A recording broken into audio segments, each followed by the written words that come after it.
And over the years, what I've learned is that I can oftentimes classify a difficult client just by asking them one question. What do you do?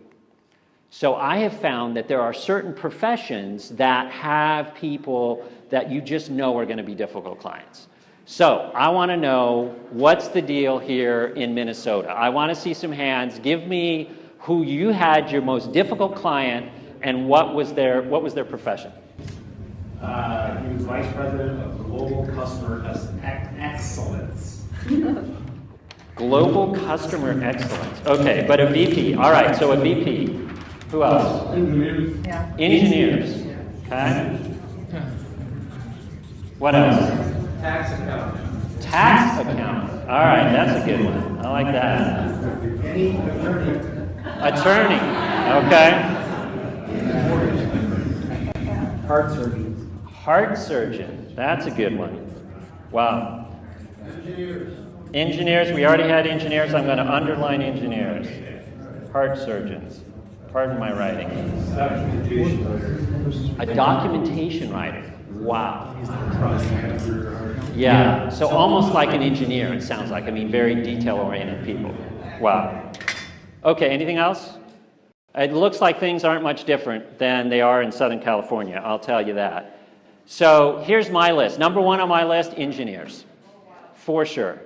And the reason is because an engineer is so detail-oriented, and they're used to really completely understanding what they're working on, right? They're experts in their field. And then go back to what I was saying earlier. Unless they're an engineer that's related to construction, they don't know much about construction. And that's very, very difficult for them to deal with because they're so used to knowing exactly what's going on. So throughout the whole process, they're going to be struggling with this lack of information, the uncertainty related to it. They don't really know what they're going to get until the end of it. So it's important to recognize that when you get an engineer as a client. What? They're never what? They're never done engineering. You're right. Yes. Right. More, yeah, he's saying, if you can hear him, he's saying they have a lot more change orders. That's exactly right. Yeah, because they're always redoing things and rechanging things. Yes, that's what they do for a living, exactly. Okay, number two on my list is doctors. So I think for much of the same reason, you know, a doctor is used to really being the expert in their field, really knowing what's going on. And I had a surgeon last year that I worked for, and he lived in Phoenix, and he bought a vacation home in San Diego. So that made it even more challenging because of that. But I kept telling him, I kept saying, look, Dr. A, this is not surgery. This is a different process, you know. We can't know exactly what's there. We can't, like, x-ray the walls. I guess we could, but, you know, we didn't know that that gas line was there. Yes? Doctors are always sure that they're being charged too much. Yes. Yeah, that's interesting too. And that's kind of what I think. My third on my list is lawyers. And I think, again, it goes back, remember what I was saying about the perceptions that the homeowners have. And I think, again, with attorneys, they're so used to protecting people, making sure they're not being ripped off. And here they are dealing with this corrupt industry. So, you know, even just trying to negotiate a construction contract with an attorney, you know, that's hard enough. Okay, number four on my, yes?